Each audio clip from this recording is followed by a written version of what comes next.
आज आपण इथे पाहणार आहोत सुक्या नारळाची बर्फी। जितकी छान दिसते तितकीच खायला पण चविष्ट आहे। एकदम नरम आणि एकदम रसाळी आणि एकदम बनवायची साधी सोपी पद्धत। तर चला रेसिपीला सुरुवात करूया।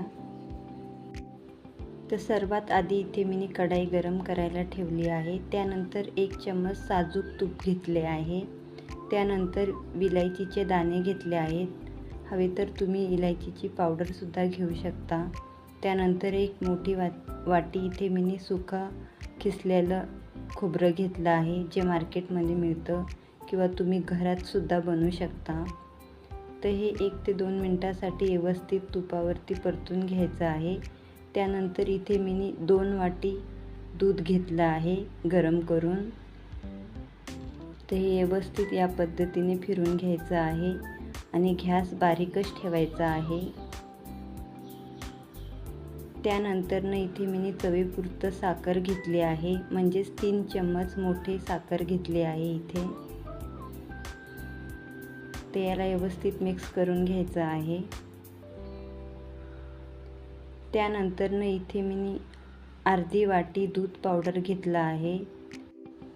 तर हे व्यवस्थित फिरून घ्यायचं आहे चमच्याने।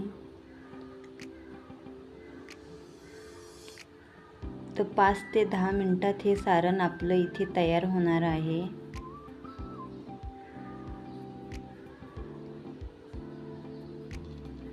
तर हळूहळू हे सारण आपलं इथे आटून गेलं आहे, म्हणजे आपलं इथे सारलं आहे।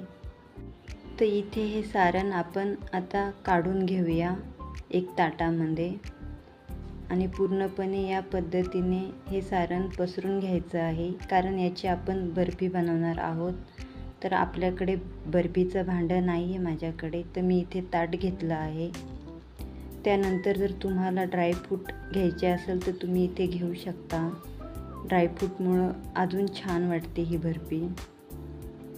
त्यानंतर जर तुमच्याकडे चांदीचं वर्क असेल तर तुम्ही इथे चांदीचं वर्क घेऊ शकता, नाही घेतलं तरी काही हरकत नाही। तर इथे पूर्णपणे आपला चांदीचा वर्क लावून झाला आहे आणि चांदीचा वर्क लावताना कधी पण काटा चमचाच घ्यायचा आहे।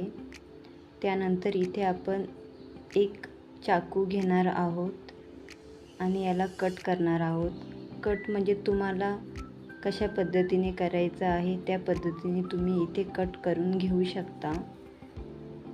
आणि ही मिठाई दिसायला इतकी सुंदर दिसते। ही बर्फी एकदम मिठाईच्या दुकानात मिळते त्याच पद्धतीने बनते आणि एकदमच चविष्ट आणि एकदमच नरम मिठाई आहे। तर तुम्ही नक्की ट्राय करा आणि जर तुम्हाला माझ्या रेसिपी आवडत असतील तर माझ्या चॅनेलला सबस्क्राईब करा आणि लाईक करा आणि असे छान छान व्हिडिओ पाहण्यासाठी भेटू पुढच्या व्हिडिओमध्ये। धन्यवाद।